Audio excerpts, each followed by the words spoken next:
Philosophy Matters. Hey, what's up, everybody? It's Jack here. I'm just chilling, having a good time, trying to enjoy this week before I have a big conference to go to. I'm actually going to be going to Rev this weekend with Philosophers, so that's going to be a lot of fun. We're going to see some good friends and some great faces there. So if you're going to be actually heading to Rev, let me know. I want to know in the comments if you're also going to be going to the Gaylord Palms in Orlando for that big event. There's going to be some cool people there, actually. I'm pretty excited about it. I think we have Dave Smith. I think Michael Malice canceled, but we're going to have a bunch of other great people there, speaking like Zuby and Spike Cohen and stuff like that. So it's gonna be a lot of fun. I'm really excited to be there and have a good time, maybe get some good pictures. So in the meantime, though, I did want to comment on something that, just was kind of scratching and itching at me here with the Rippaverse campaign.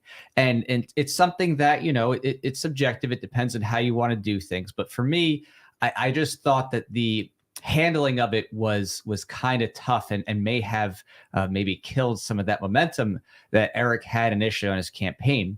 So as you may know, if you've been following or paying any attention here, the Rippaverse campaign has had some great success. Right now they're sitting at over 3.3 million, and they've been kind of just slowly moving, once it got past the 3.1 million mark, after Eric July made that announcement about his PayPal issues.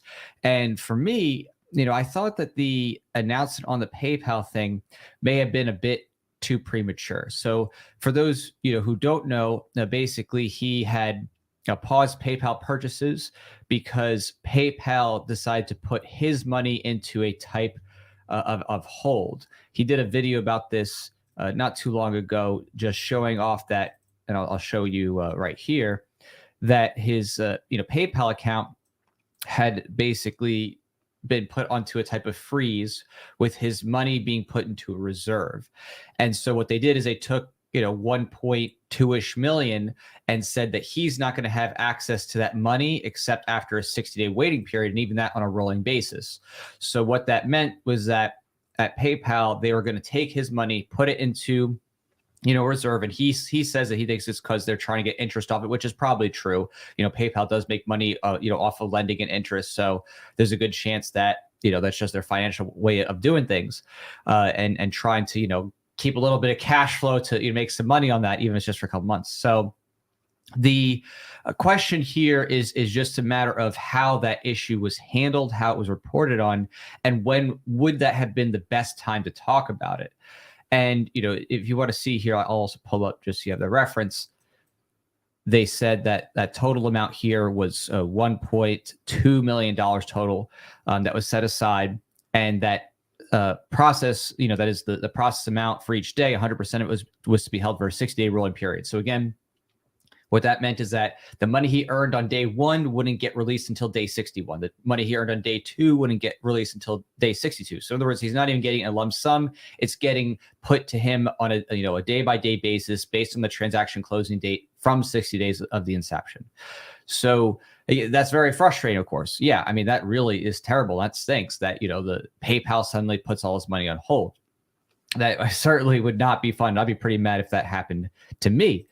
The question, though, is how you inform people about that, and what are the risks, the costs, and the consequences of telling people about that up front. And to me, that is where this is going to get a bit tricky. So before I get into that, really quick, I want to say hi. What's up, Gary? What's up, Cal? And what's up, Alexis here popping on in. So thanks for coming by, saying hi and stuff like that. So I think the core here thing you want to think about is what happens when you tell people that you have a monetary or payment issue, right? Because whenever you do that, you're going to inherently have people who don't get the full context of what you're saying. They're going to see a tweet or this, that, they'll be driving, they're going to work, whatever. They don't get the full context. And so it creates a type of uncertainty and a fear, right? When you hear, oh my gosh, my, money's not coming through, or what's going to happen to it, then it's like, people are going to get scared. They're going to be like, oh, I don't know if I can support this safely, or what's going to happen to money, right? And then because he did that so early and to me a little bit haphazardly on Twitter, originally, it definitely caused a bit of confusion because people thought that PayPal was like legitimately stealing people's money, scamming, that kind of thing. So in reality, it's just PayPal's usual shenanigans of trying to manipulate, people's holdings and stuff like that, so they can profit off of it. But Eric July, I think, was going to always get his money no matter what. And of course, you could say that the social pressure and stuff like that to get some attention is certainly a possibility there. But in reality, this is something that could have been done quietly with his lawyers behind the scenes, and then waiting for more opportune time to actually address it, maybe toward the end of the campaign. And I think that, removing PayPal at the front has its own problems too, because he is 100% right that PayPal literally has one of the best international presences. So I'm also a comic book producer. I work with artists around the world, and I'm very attuned to this idea. I mean, we're talking about, I work with artists from Brazil and Indonesia, and all kinds of places, literally the Philippines. I literally do it all the time. And it's true. It's hard to beat PayPal's system for processing on an international scale. There's just not as many processors who can handle a lot of different countries and also be safe and secure, because it's not just simply like, okay, I want to sign up and use the payment processor. It's also the security aspect, right? You don't want there to be a lot of fraudulent accounts. And so in some of these cases, there's certain types of vetting and verification, two-factor authentication, things like that, just to make sure that an account is legitimate and is, going to come through what they promised. So that, to me, I think is pretty evidenced, at least in the campaign so far, that it's been a net negative for his income, because now he was on a roll. In the beginning, it was like, boom, 1 million, then 2 million, 3 million. And then all of a sudden, it stopped. It came to a halt. And it's really has slowed down now to where, it's not even moving 100,000 a week. It's like barely, hitting that, where before it was like hitting near 1 million in a week in terms of the rate. So, that's serious. And that's a serious business consideration too, when you think about it, because it's like, okay, on one hand, PayPal is trying to set this thing up where they're only going to pay him out 60 days later. And that is frustrating. But on the other hand, if you kept PayPal open and you kept the funding for just this campaign, you could actually keep the international backers onboarded and keep them, funding in until you find a sufficient, alternative. And I don't really know that he's going to find one that is going to cover as much as PayPal does. It's just true. PayPal just has that level of international presence you're just not going to get anywhere else. It doesn't mean it's not worthy to find other alternatives. It just is, the reality is that you're leaving out. And if you have a limited window campaign, because remember, this is not like we're doing this campaign forever. It's 75 days. I mean, you're going to have to get in people in time. And if you can't figure that out in time, it could be a big problem. And I think that the lack of having that opening and that opportunity and the uncertainty certainly created a lot of doubt and a lot of questioning, and I think a slowdown of the support. And I don't think that ultimately, as much as it would be nice to get everybody on board and like, yes, everybody's going to rally behind me and push against PayPal, I don't know if that was worth it at that point in time. Because again, if he had just done it quietly, worked with his lawyers, he had the money for the lawyers, right? I mean, this is not a question. He had, remember, only PayPal was like maybe a third of what his total income was. So he had the liquid cash already from credit card processing. He could have just worked with lawyers directly behind the scenes and, done the big work, the heavy lifting there. And it probably would have had the same outcome. I mean, realistically, PayPal's within their rights. They can hold it in their contract up to 180 days. That's already in your agreement. And they actually have a mandatory arbitration clause that if you don't send in a letter within 30 days of opening your account to say, I don't want to do arbitration, well, they also could force arbitration. So to me, I didn't see much of a point of Eric July announcing that. I think that it would have been probably much more financially smart to have just quietly handled it, for the most of the campaign, deal with the lawyers them directly, do the business side of things, and keep it like everything's good. Keep the international money flowing, especially on the PayPal side, because again, it's legitimate. It's not like that money's just going to magically vanish in that way. It was there. It's still being held. There could be legal issues that come out of it, but I just don't foresee PayPal outright withholding it with so much money on the line. And with, of course, Eric July being a U.S. citizen, having a corporate form, having all the receipts. Again, PayPal, I don't think would win in any reasonable sense. I think the victory for Eric July would have always been in his hands for sure. He was always going to win against PayPal. The question is what type of communication keeps things going, keeps the momentum going. So to me, if I was in those shoes, I wouldn't have done that. I would have just let the momentum keep building, keep the international money flowing for this round, and get that support that actually builds up and keeps the fan going. Because again, it's about notoriety, right? If you have that, every week going up by 1 million kind of thing, that's huge. That's newsworthy. You want to keep that going. You want to have that newsworthiness. But when it becomes now the media focus is about, the PayPal issue and are they going to pay and this, that, well, then it becomes negative. Now it's all about the negativity of what happened instead of the positivity of, oh, wow, people are funding from all around the world. It's organic, it's growing, it's going really fast. So I think that was a mistake on his end. And I can understand why he was upset and angry and would want to do that immediately. Be like, I'm going to Twitter. I'm going to tell people, hey, PayPal's holding my money. We got, all send them messages and do something about this. But again, Twitter is not a great format to kick that off with. You don't have enough characters to explain the nuance. You don't have enough characters to sit there and say, and it can get lost in a thread, especially if someone can't see the whole thing immediately, or there's, whatever. There's people who are working, doing other things. It's kind of hard to find the full thread. And then, of course, you have to wait for the video when he has a longer explanation. It's just not good practice, I would say, to do that where it can lead to confusion and uncertainty, right? Because then people get skittish about staying, and then some people, I'm sure, cancel their orders immediately in a reaction. We're like, I got to just cancel this right now. And then he's like, no, you don't have to cancel your order. You're still gonna get your stuff. So, it's something that just, you really have to think about when it comes to this stuff, and I say this as an independent creator to other people in this space as well, that, if you have the resources and you have, the means, don't immediately go into crisis mode when you have something like this, right? When you don't necessarily need to like rally everybody around and like get the messaging out right off the bat. Again, there could have been an appropriate time to do it. If I was, in those shoes, if PayPal still wasn't moving with me and it had been like 20 days, 30 days kind of thing. Okay, well, if it's been a month and they're not moving with you and not communicating, well then, okay, call everybody out.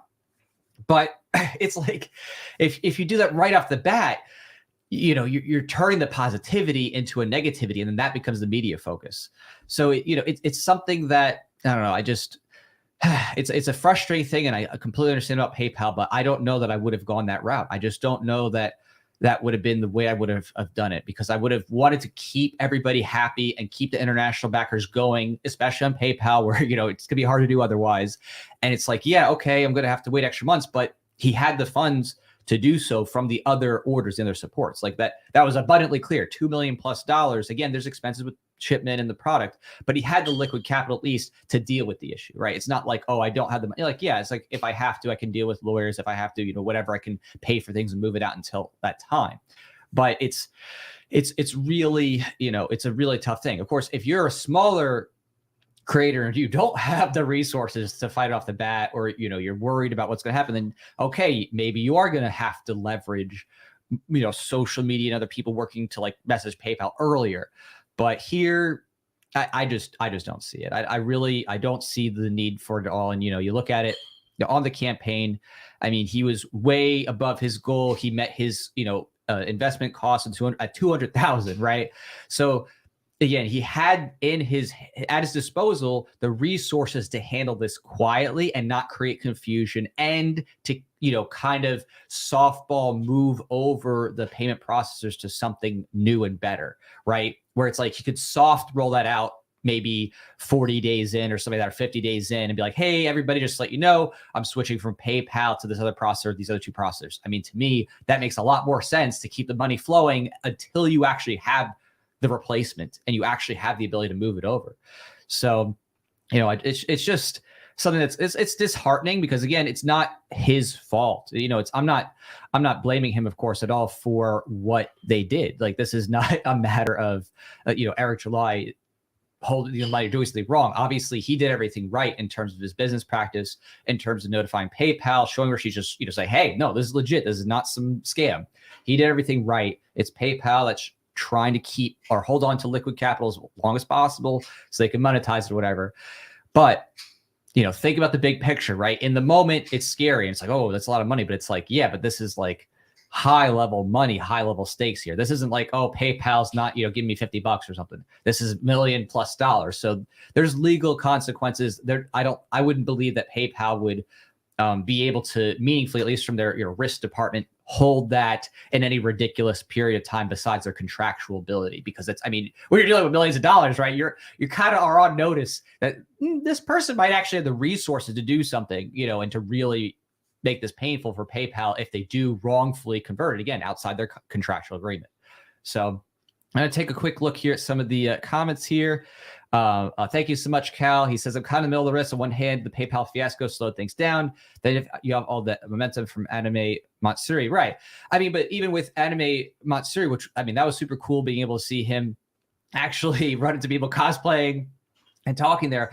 I'm not seeing the evidence that led to a huge amount of support. Again, definitely people out there recognizing all this good stuff. But the financial support, that level of holy crap money, like where you're every week like, oh my gosh, he's going to hit another million. That stopped the second that he made that announcement. The second he said PayPal is, running off my mother's game, whatever, that killed it. I mean, that really killed momentum, and reasonably so, because people are just trying to figure out, whoa, what do I need to do to fix this? Do I need to, cancel my PayPal? Do I need to hit a chargeback? What do I need to do? And it's like, whoa, okay, that this is not something that you want to just tell people in a tweet. This is something you want to have like a full conversation, instructions on, just so there's no confusion. Because if you have anything that's confusing at all, people are going to get nervous and scared, and then they're going to like do something potentially reactionary to that you don't want happening. And I mean, I just think that is something that you have to really think about in the big picture, right? You can't just sit there and say, they did me wrong, I got to immediately call on, the fans to go and attack them and stuff like that. Again, there is a time and a place for that, but you want to do that while you're still keeping your momentum going, and you have something to, facilitate this transition in, so that way it's, seamless, right? You don't want to have any bump in that momentum going with the media blitz and with everybody, on board. You want everybody confident that everything's working smoothly, that there's no problems, and there's no confusion about what it is supposed to do. So, I just think that when it comes to these types of situations, you really have to think through carefully what the ultimate risk is, right? And when you're with a big company, this, again, it's PayPal. This is not like Enron in 1999 here. PayPal is long-term established. They're transactional, fees, stuff like that. They're making bank on a whole variety of transactions and eBay and stuff like that. So this is a big established company with long-term actors and players. That we're not talking about a hit and run kind of thing with PayPal. Again, I'm not saying PayPal's great ethically in some of the things they're doing. I'm just saying when we're talking about the business side of being realistic, it's not, PayPal wasn't like, we're on the verge of bankruptcy, we'll better, get the money now. This is just a move on their end to try to keep onto those funds as long as they could for arguably what probably is the case of the monetization. So I think that though, ultimately it is something that people are going to react to in a good way. People are going to look at this and they're going to say, hey, PayPal can't be trusted. I'm certainly one of those. I mean, I still use it for small stuff because I have to. I mean, there's so many different artists and the people I work with around the world, and it's very difficult in some of these cases to get funds to them safely, securely, and to have protection, right? Because one of the things you have with PayPal is you have buyer dispute protection. So if there is a problem or someone runs off something like that, you at least can dispute that and say, hey, whatever, they didn't deliver this to that. So that is a nice feature. We need an alternative to PayPal that actually respects individual creators and maybe has a different monetization model. Again, it comes with the territory, right? If you have a company that is making money off the interest, you have to be apprised of that and check your terms of the contract. Be like, okay, well, could they just suddenly hold this on me, right? And you have to say, I can only risk as much money that is, putting in or sending out as you're willing to potentially have held. And I think that is something for any creator, to seriously think about. So it's, it's something that I think is going to now lead to people really homing in on what the major alternative is. I think that whatever Eric ends up finding, whether it's 1 or 2 or 3 processors, I think that's going to open up some people's minds and eyes to what is possible. It's going to show what kind of things are out there and maybe give people a sense, just like alternative social media, right? There's a bunch of different alternative social medias out there, and some of them really suck, right? And you need kind of this test and play around to see which one's going to last, right? And see which one's going to kind of percolate to the top. I think Eric's work is going to help highlight that, and I think we're going to see, what eventually becomes the ultimate trusted, kind of major payment processor to PayPal. But it's going to be hard because that international side is extremely hard. It is extremely hard. Cal says here, yeah, I can see where you're coming from, Jack. Yeah, I mean, again, this is something that is not. I'm not sitting here criticizing, Eric in terms of what was done to him. What was done to him was absolutely rude and wrong, and done for purposes possibly of trying to make money off that interest.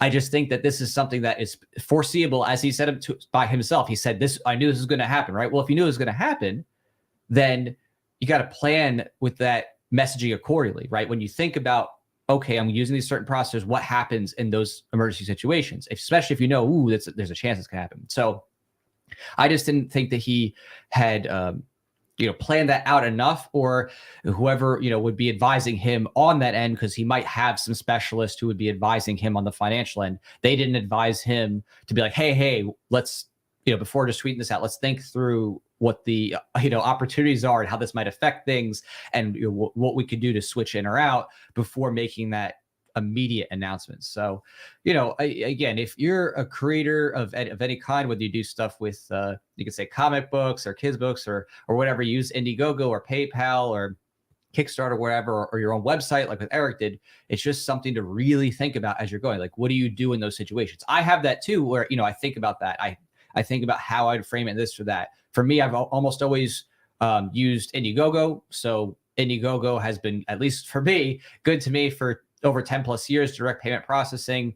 I've had no problems with them, paying out. And they've done even, Ethan Van Sciver's stuff with Cyberfrog, there's a comicsgate guy, millions of dollars, no problem.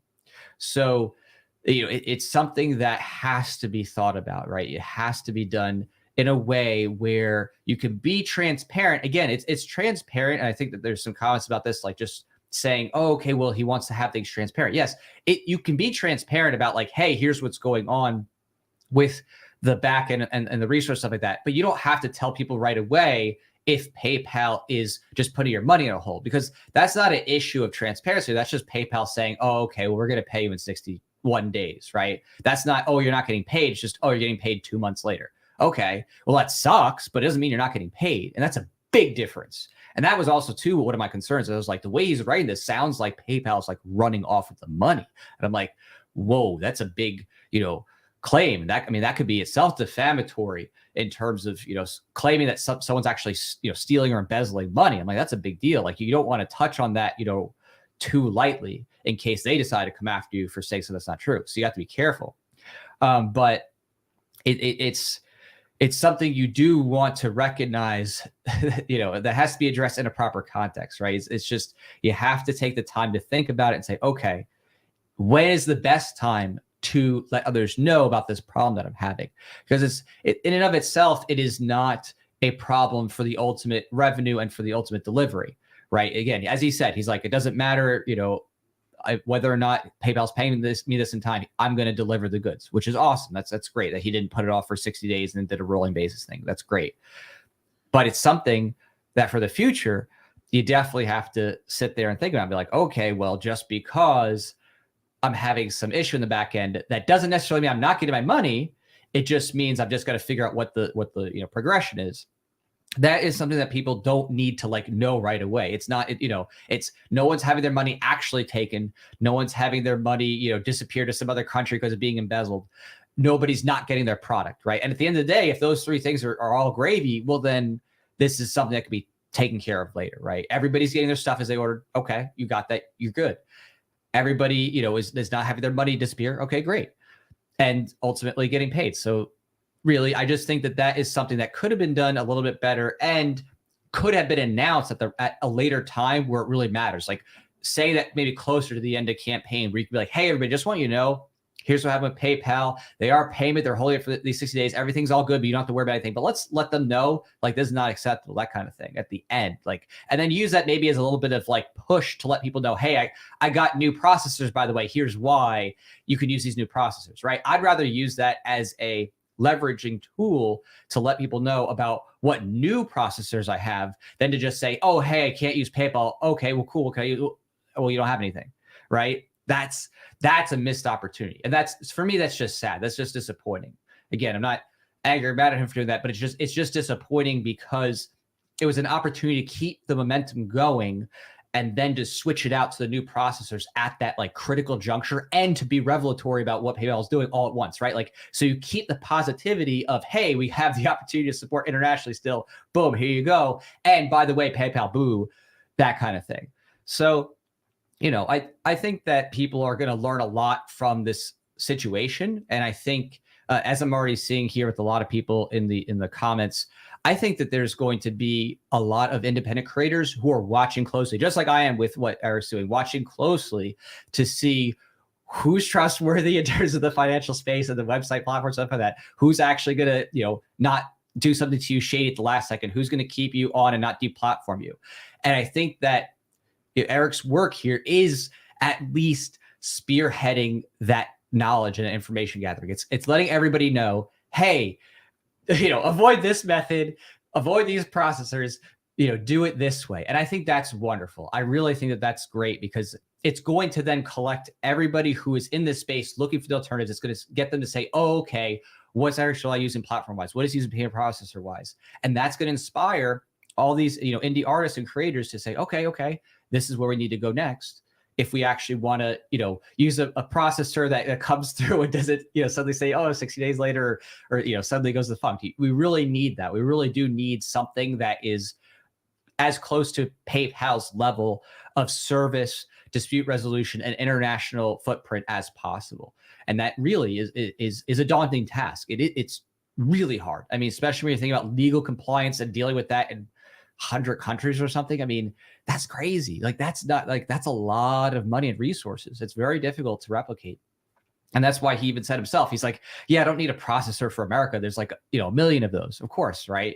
You know, parallel economy, whatever. Yeah, getting a processor in America, yeah, that's dime a dozen. It's, oh, can I get people to support me in Germany, in Australia, in Japan, you know, in the Philippines, like Brazil? That's hard. And on top of that, the shipping's hard. Some of these countries I won't even ship to. Like, I don't generally ship to Brazil because it's just a very high probability that goes missing. I don't ship to Mexico because, again, odds that gets there, very slim.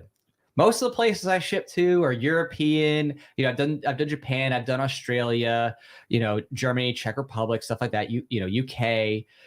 But you get into some Southeast Asia, Africa, and South America, and getting anything there, that's a nightmare. A lot of places I'm just like, nope. It's, you know, I can send you the package. It ain't going to get to your doorstep in a lot of these cases. So it's tough. So, but yeah, I'm going to just quickly take a look here and what's going on here in the threads. Nick says, Records give me a thought text within crypto. That's all the international problem. Yeah, I mean, so like the problem with crypto here is that, you know, you have to deal with the fluctuations, right? So unless you have, I mean, if you have crypto, you have the AML, the anti-money laundering issues that apply to crypto processors, right? So there's going to be stuff with that. Then you're also going to have conversion, right? Because realistically, you can't rely on the ups and downs of the crypto market. You know, you have product, you have fixed shipping costs. You can't be like, yeah, I'm going to hold Bitcoin for 30 days. Like, you know, it's just realistic. You're not going to be able to hold on to that you know, kind of respective value for Bitcoin to dollars, whatever conversion, for when you need it. That's just reality. Reality is that Bitcoin is not relatively stable enough for the purposes of product unless it's converted at point, which again, it exists. There's lots of payment processors that do that, where it's like they're using crypto, but it's doing conversion at point straight to your, you know, whatever native currency or fiat, you know, government slavery money. But for business, unless that conversion is happening at the point, well, that's kind of tough. So there's expenses with that too. So it ain't all that easy to necessarily integrate all those forms. So I think whatever happens now, I think that Eric July definitely needs to take the time to give serious consideration to whoever he uses next, because I don't think that he would do well if he picks another processor that has similar problems, right? Because if he does, it's going to make it more negative than positive, right? If he picks another that again flakes or has an issue, well, now it's like, oh, well, can we trust his pick of the payment processors, right?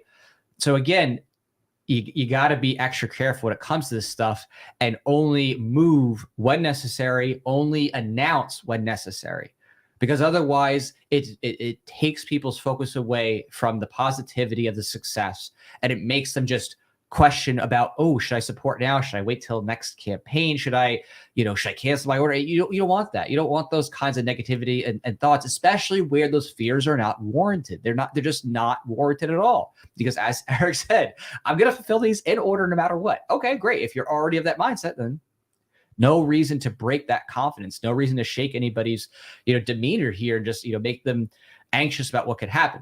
But of course, at the end, when the time is right, that is when you tell everybody, hey, here's the story, here's the truth, and here's why I'm switching to, we're already good to go on these processors. And by the way, let PayPal know, what you think of them. That is, to me, the ultimate way to go, is to just keep the momentum going, keep especially because the international, right? I mean, it's very difficult to find otherwise. You need time to figure that out. Keep that going. Take the time to actually, figure out how you're gonna do the announcement and how you're gonna let people know about this, and make sure it's not just some quick off tweet. Make sure it has a long format, whether it's a video or like, hey, read about the situation on this, whatever you could say, either a document or a website, a blog post, whatever, maybe on Rippaverse, where it's just very thoroughly explained, right? So there's just no confusion. And then it forces people to have to take the time to read it too, so that no one can just read, like if you see a little quick snippet or something like that, like, oh, you actually have to see, okay, everything's good, we're good, like in one shot. You don't want any conflicting or confusing messaging. So my hope is that they find now someone quickly to keep those momentum going. I mean, not just because I want to do, the fourth installment of the SJW Comic React video, because that would be a lot of fun. And I do have some really funny things for when he hits 4 million, which I think he's going to hit 4 million. It's just having to sit here and now going from like, okay, maybe a video every week to like, this could take several weeks. I mean, at the rate it's going, this could take, to hit up to 4 million, this could literally take 4 weeks, 5 weeks, 6 weeks, even if things don't change. If he doesn't get another like media blitz, that's more on a positive note instead of the PayPal stuff. If he doesn't, find an alternative service to replace PayPal, so that way he can, keep in the international support going. Because I mean, again, yeah, it's a third. He's like, yeah, I don't, have all that as my revenue, but it's like a third of the revenue. I mean, that's 30%. And when you're talking in the millions of dollars, that's a lot of missed opportunity. So it's like, whoa. Like, you don't want to miss the opportunity of the international if they're ready to be like, yeah, I want to do this, but they can't use your native payment processor.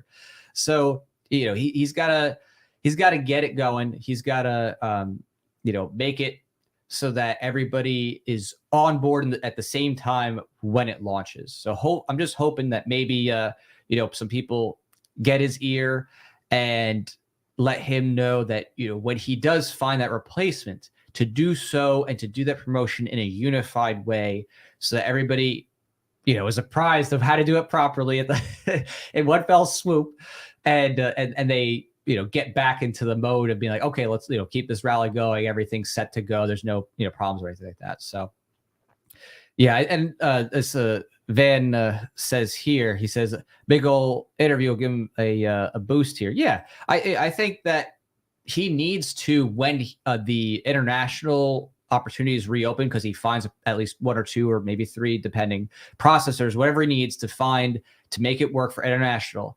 That's the time to get on international media, right? Like, I hope that he's able to find some good contacts and connects for international markets, where maybe he's getting some, viewership over in Australia, bigger countries like that, maybe Japan, maybe interview for something in Brazil, Argentina, maybe an interview for something in the UK, whatever it is. If he can get that interview opportunity in those respective countries at the time that he's ready to take that type of support from an international buyer, I mean, that's really the way to go. So, it's going to be interesting. It's going to be interesting to see how it all turns out and pans out. So, and Mohammed here says he's from Saudi Arabia and supports Eric July, right? So, yeah, there's tons of people from around the world who are on board with this, and I think that is it's one of those things that you just have to realize that this is not just a movement in the United States. This is something that transcends American comic book culture. There are people around the world who are tired of the nonsense in other countries, and they are ready for something fresh where it's character driven. They really want, something that actually deals with the characters' interests and as relates to the plot, instead of just be like, hey, let's talk about who they want to, make out with this week, which furry they want to do. So it's like, it's something that can transcend American culture, and recognizing that, I think, is important. Not to just dismiss it, not just be like, it's it's a 30% or a third, whatever. It's like, no, I'm like, that's huge. That's a big deal that you have that many people around the world who literally are craving this. That's a big deal to take into consideration when when you're doing your next launch. So, man. So I think that at this point we're close to that next push. We're very close to that next push. And Buddha Bay here says, I agree on PayPal's issue may slow moment, but AB cover sold out. The cost of book 2. I think the bigger reason they're slowing. I don't necessarily think so. I know some people are saying, oh, well, he sold out at X and Y, Z. Like maybe that's why it's slowing. But it's like, to me, it's like, no, the slowing here was very much tied. I've been following, like, just to give you a sense, I've been following this for years. I mean, I've actually known Eric July now since his very early days, like basically when he first became, a libertarian arena days. So he has had a fandom that has been burgeoning and growing for years. Like we're talking about, across multiple different outlets and multiple different mediums. And all at once, everybody is ready to come in and support on this. And it doesn't matter whether it's just getting, one comic, 2 hours, whatever. People just want to see this succeed. But in order for that to happen, you need to have that feeling of security, like, okay, everything's going to work out, and that opportunity, for people to support, especially from around the world. And the second that he made that announcement, it really did shake up what people are thinking and doing, and it did cut off all that international backing. And if you think about it, again, if you're cutting off 30% of your support, what would that mean, right? If you raise 300-ish thousand on one side, right? Well, that's $100,000 more that could have been raised internationally, just proportionally, right? You could have had another $100,000 of support already past this 3 million if you didn't have the international support lost. So the slowdown, to me, well, some people could say it's the middle of the campaign, or, oh, it's, there's some things that are sold out. I don't see it. I see it as there is uncertainty, and there is certainly a, major part of this, a major leg cut off in terms of the ability to support when you cut off PayPal. And not just internationally either. I was one of the PayPal supporters. I use the PayPal thing for security purposes, right? Because my concern sometimes with the card processors is if there's, a leak or a hack kind of thing, I'm worried about those digits getting scanned. Whereas with PayPal, you have a little bit more of a intermediate security step, in terms of how they encrypt that information. So there's that too. PayPal is a convenience for many people, and the inconvenience of having to find something new, is going to affect things. And Eric has also, on top of that, remember, added new items. So when you say things, whatever, the covers A and B are sold out, yeah, but now they have new merch, and they're probably going to be adding probably some more things coming up. So there's more opportunities being added with the stretch goals being unlocked and with the support being raised. So there, to me, especially for the true fans, you're seeing people pick those things up as well. There's like, oh, you had the hat, I'm getting the hat too.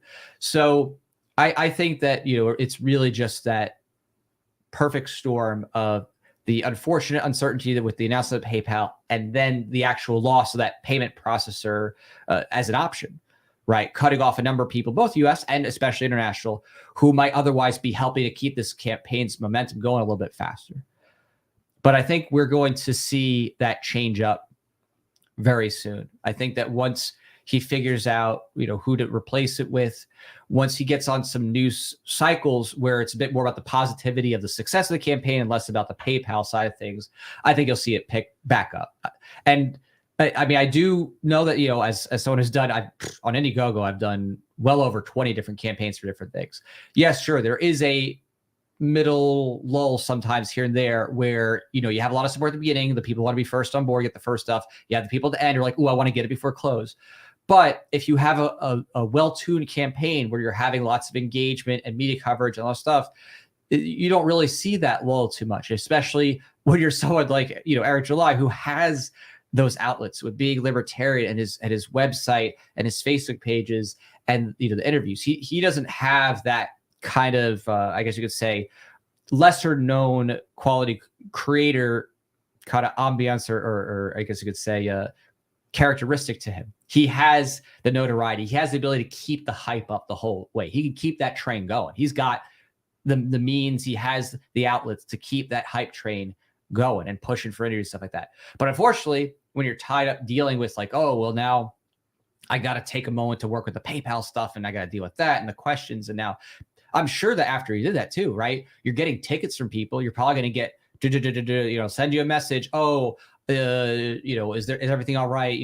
Should I cancel my order? Oh, I want to do this, right? You're going to get people who are going to be asking questions. Now all of a sudden your customer support is getting flooded with questions too, with people just trying to like figure out what's best and asking about, oh, okay, should I cancel my PayPal and do a credit card? I'll do that instead of say whatever. It's going to happen. That's just when you have that many, 38,000 people supporting, you're going to have hundreds of people, maybe thousands of people sending in questions related to it, asking what they can do to change things or, whatever.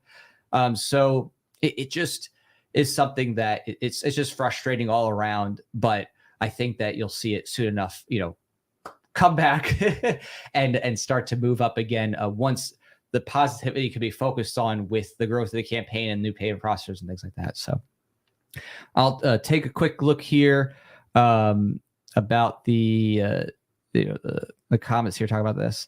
So Saron says, having seen a ton of these campaigns, they slow down in the middle is quite normal. Well, I'm sure the PayPal issue could be an extra slowdown. I'm not sure it's significant this time. To me, it's significant.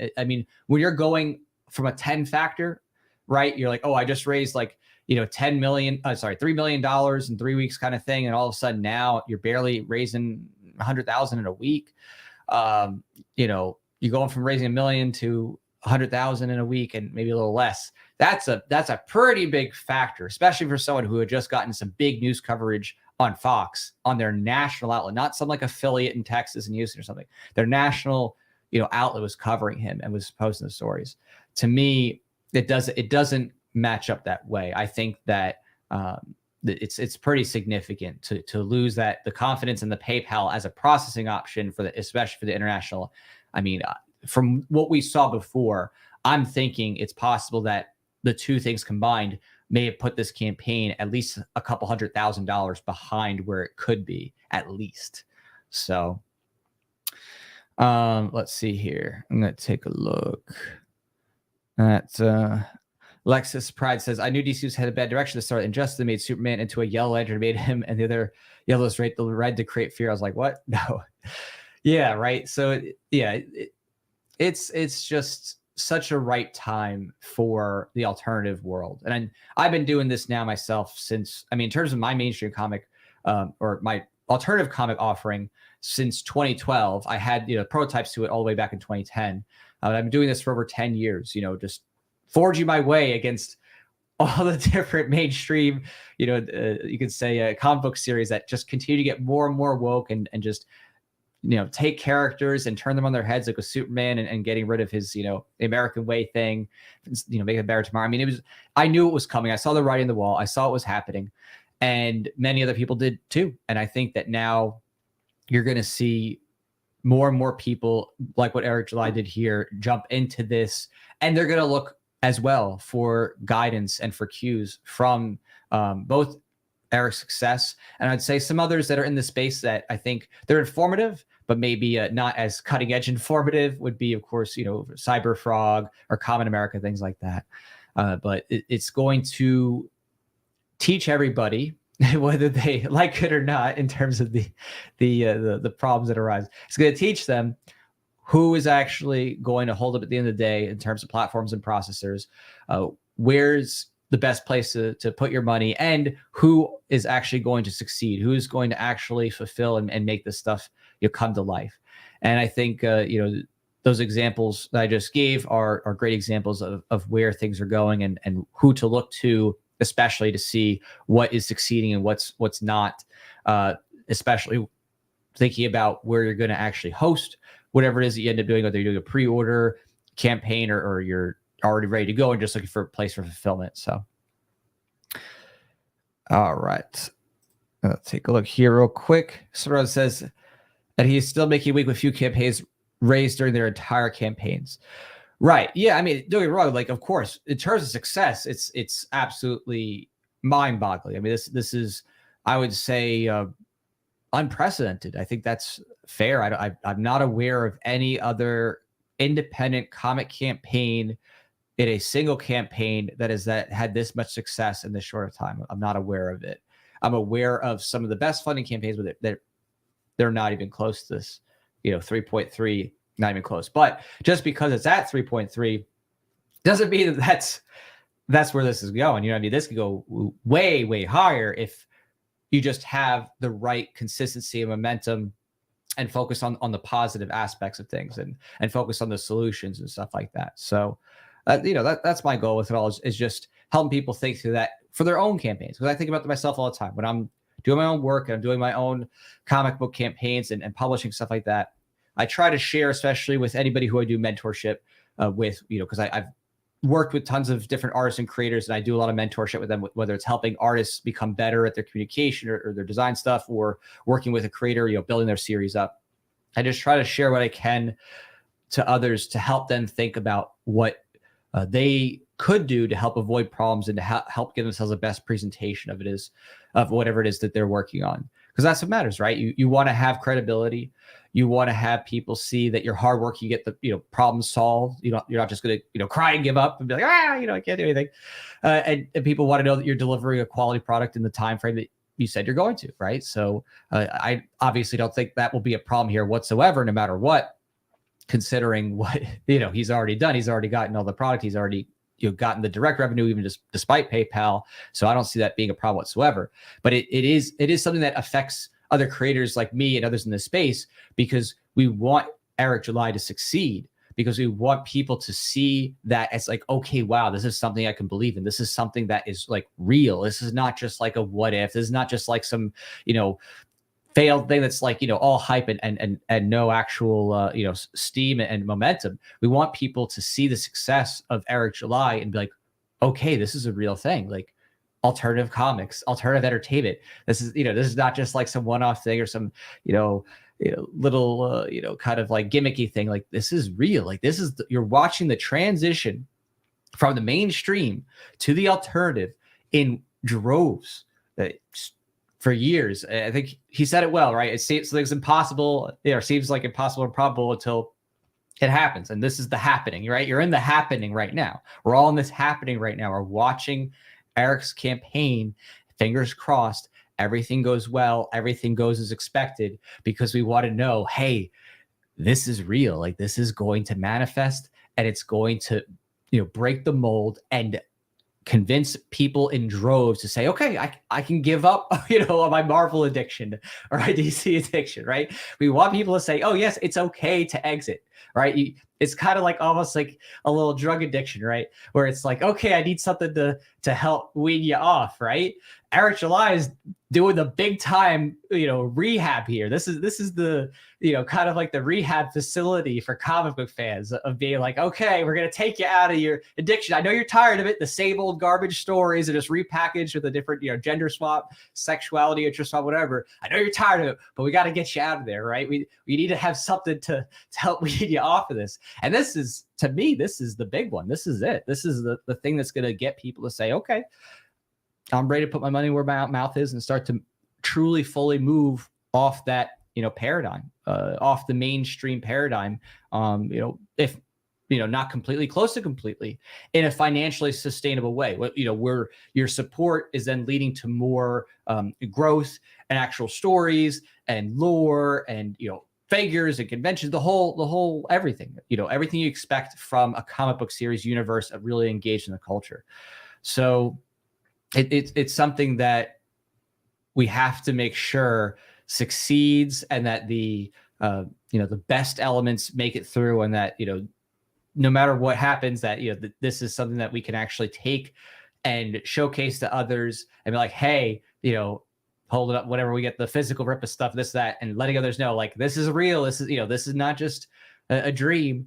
There's an alternative to the mainstream, and this is just the beginning, right? This is just where it's getting started. So you want to get in on this before, it really takes off. I think you're just going to see it. I think you're going to see, especially comic conventions, you're going to start to see the independent scene really start to kick up and take over. You're going to start to see, just like you saw at the Anime Matsuri, you're going to start to see people cosplaying indie characters, right? Because I was cosplaying actually just a convention of the weekend, and people like, who's your character? Who's your character? Like, oh, is this character, volunteers, whatever. They're like, oh, okay, never heard of him. Like, you will, right? It's like one of those things where it's like, there's the first people who are to market, who are there cosplaying those indie characters for the first time. And then that gets a little more viral. And then the people get inspired, like, I'm gonna do a cosplay of Isom, or I'm gonna do a cosplay of one of their characters, whatever. It's going to build. Because when people see it and they're like, oh, that's cool. You know what? I'm going to give that a try. It's going to continue. And then soon enough, you're going to go to conventions, and there's going to be like 70%, 80% the alternatives, like the Rippaverses and kind of stuff, the Voluntarius, the Cyberfrogs, the Common America stuff, like the wide gamut of, you could say apolitical or just not politically focused comics, to comics that are liberty friendly, even, that, again, this is just stuff, whatever is not the mainstream, which the mainstream, of course, is just, hey, the CIA is your savior, the FBI is your savior, government's good, and the thing you should care about is, where you stick your pee-pee or whatever. Like, that's the mainstream. And then the alternative is either just, oh, how comics used to be, okay, we're just focused on the character development more so, by and large, or it's going to be something that's like, hey, individual liberty matters, and that should matter in the comic backdrop. So I'm excited. We're going to be in this. We're going to literally live history. Like, if you're paying attention to this, you're part of living history. You are literally one of the people who has helped support this needed change. So I do appreciate everybody who's been listening and participating that way, helping us support the Rippaverse, helping us support alternative comics and things like that, because that's the way it gets built. We don't get to that point unless we actually put our money where our passions are and help to support that and help to promote it and get it to that point. So I think we're really close to seeing that. We're on that precipice. We just got to make sure this first campaign finishes strong, and everybody knows, like, hey, the campaign is safe to support. Everything's legit. Everything's good. Just be that reminder for anybody who is wondering or questioning or anything like that, because some people just don't get it the first time they hear it. They have to hear it a couple times before they're like, oh, okay, so the PayPal thing, everything's good. You're like, yeah, the money is going to get there. Whatever, the goods are getting shipped, so don't worry. Like, just being that support, just let people know, hey, if you heard a misconception somewhere, you heard some type of nonsense that, oh, PayPal did it because he did something bad. It's like, no, like, none of this was the case. It was always just PayPal trying to, hold on to that money as long as they could. So, and I'll take a couple quick comments here just before I head on out here. Guys, this is the last truly great comic was Watchmen 86. Oh, I do have Watchmen. It's one of my favorites. I think Invincible was pretty good. I'm a big fan of the Invincible series. I was, reading that when I was younger. And then it says Ripper said he'd go live 5:30 with him hanging around Gary and G Boys to say 5:47. Okay. Yeah. So they're about to do their thing. So awesome. And Alex says, my favorite thing about Rippa is its image art quality with classic story stance, deep world building, real stories. Yeah. I mean, he got, A-list artists on his team. So, and he paid big bucks for that. I can tell you that. He paid the full Americana retail prices. Because when he talked about that, he talked about it in like ambiguous terms. I just read between the lines, like, okay, dude, you're paying the several $100s for pencils, several $100s for the colors, that kind of thing. So, but he got what he paid for. Let's put it that way. He got quality talent, and he paid for that quality talent. That's for sure.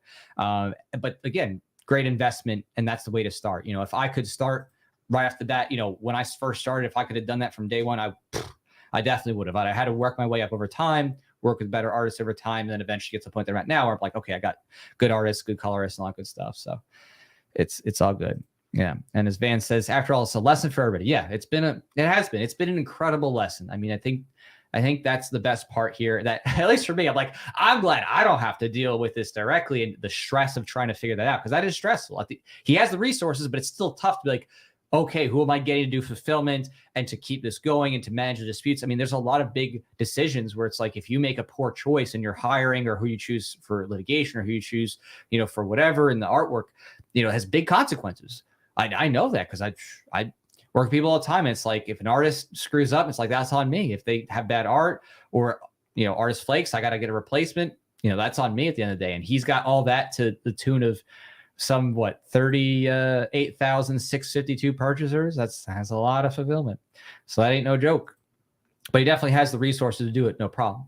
So that's definitely not an issue, at least. So, all right. Well, it's been real fun, everybody. I appreciate you taking the time to hang out with me and give me a chance to just kind of vent that, because to me, it's something that I just want everybody, to be on board with, this idea of like, how do we maximize success, whether it's in the support of another creator or it's, your own project. How do you maximize success? How do you keep the momentum going? And how do you deal with unscrupulous or just kind of misdirecting actors, whether it's PayPal or whatever? You have to think about that. You have to sit there and say, okay, well, what happens in a worst case scenario? What do I do? How do I avoid people not wanting to support me because they get kind of shaky about what I say? Even if you want to be transparent, just let them know what's going on, but you want to do it in a way that doesn't, lose confidence in your project or lose confidence in your skill of choosing your processors and choosing artists and stuff like that. You want to make sure, that we can continue to build confidence and people can believe in you, that you're going to make good decisions and that you're going to take care of problems as they come up. So yeah, it's going to be, it's going to be a long journey, but we're all in it together in the best of ways, not in the great reset, eat the bugs, nothing ways, right? So that's what we're trying to fight over here with their nonsense and trying to exit, those great reset, paradigms here. So we're going to do it. So, all right, take care, everybody, and I'll talk to y'all later. Zero State with Jack Lloyd.